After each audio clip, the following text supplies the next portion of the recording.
Xay, I've done it. I've located the temporal anomaly that explains why Rocket Power Beach Bandits feels like a digital simulation created by caffeinated chimpanzee with the Tony Hawk addiction. But Doc, I'm just playing for fun. For fun? Just for fun? You're casually interacting with an early 2000s artifact that fused extreme sports, environmental terrorism, and robo-sand tyranny into one gloriously unhinged digital package, and you call it fun? Isn't that what games are for? Games? Games? False. They are for scientific analysis. And today, you are my assistant. Grab your goggles. We're dissecting a mechanically perplexing GameCube simulation powered by pure code red DNA. I must warn you, playing Rocket Power Beach Bandits in 2025 feels like booting up a fever dream of neon-colored sugar, dial-up internet, and ghost of cartoons past. And I have formulated a hypothesis. Well, I just reject your hypothesis. The game is one part extreme sports, one part corporate conspiracies, and one part, what even is this voice acting? Let's get down to the shore shack for some outrageous thick shakes and some serious grindage. It's like someone handed Tony Hawk's Pro Skater to a room full of 12-year-olds with a deadline and said, I want you to make a story, but make it radical. So today, we're gonna be deep diving into this digital simulation that breaks the rules of genre, sanity, just like my sanity, and physics. So students, strap in, because things are about to get woogity. This plot is totally scientifically unhinged. You'd think this would be your average licensed extreme sports game, right? Skate around, maybe grind a rail or two, perhaps engage in some sick trickage. That was legitness. Yeah. Wrong. Within the first 10 minutes, Ocean Shores suffers a catastrophic aqua collapse. The water? Gone. People go dehydrated. The shore shack? Closed for the first time in canon history. Why are you closed? And what do our heroes do? They declare an investigation. Not by calling the authorities. No. Otto and the gang infiltrate a shady bottling corporation using rollerblades,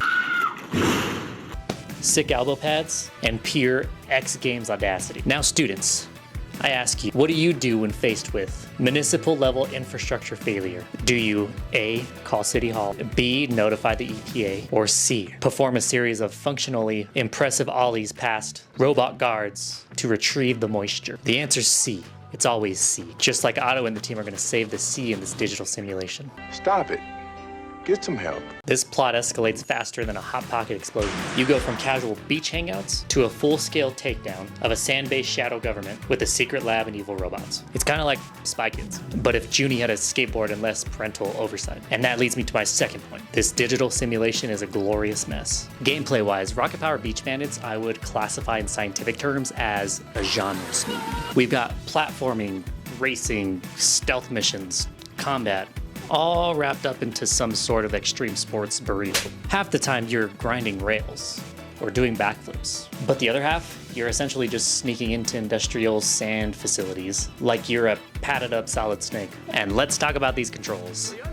These controls, man. It's like every character is rollerblading in a patch of lukewarm nacho cheese. It's terrible. Sometimes the physics say, yes, child, you may double jump over this fence. But other times, they just like to whisper, gravity is fake, and then end up launching Reggie into space like you unlocked a NASA ending. So students, can we agree that this defies Newtonian mechanics? It's not broken per se, it's just energetically unstable, like radioactive gushers. Which, oh my goodness, those are delicious. And yet, it never gets boring. Every level is essentially a surprise. 1 minute you're saving beach citizens, and the next you're battling huge sand robots, or dodging lasers while on a jet scooter. It's essentially chaos science, and it's beautiful.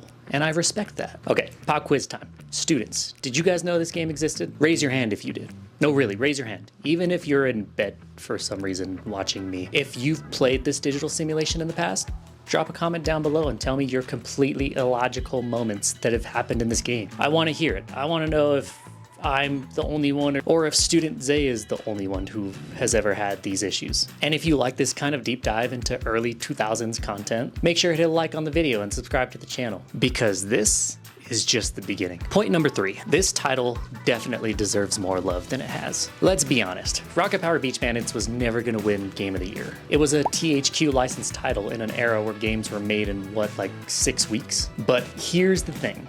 It went a lot harder than it needed to. It was fully voice acted, had an original storyline, it had huge maps you could explore. Well, at that time, huge. And plot twists? Oh man, don't even get me started with plot. I won't go into that so I don't spoil anything for those of you who have not played it. But there's even boss fights. Now, the creators of this game definitely could have just slapped auto into some random mini games and called it a day, right? And packaged it as, hey, this is our Rocket Power Beach Bandits game. No, they essentially built a narrative universe where beach kids waged war against corrupt corporations using skateboards and pure vibes, as the kids say nowadays. Bro, I'm straight up not having a good time.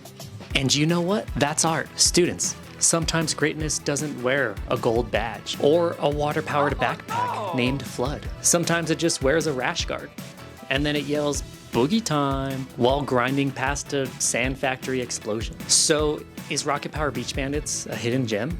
Yes. It's messy and it's like one of those dreams you had after eating a whole bowl of tricks and instead of using milk you used Mountain Dew. But it's also charming, creative, and way more ambitious than it had any right to be. This isn't or wasn't just a game. It's a snapshot of a very specific chaotic childhood. It was pure chaos at a time where games didn't need to be perfect. They just needed to be loud, fast, and full of personality, just like my 7th one. And this one, it's got all 3 in spades. So next time someone asks, say, hey, what's an unheard of budget GameCube game that I can invest in? You look them in the eye and you say, this one crazy professor dude told me about Rocket Power Beach Bandits one time, and to respect the... So I'll go back to you, Zay. What did you learn? Well, Doc, I'm glad you asked. Shut up. You failed. Now get out of here.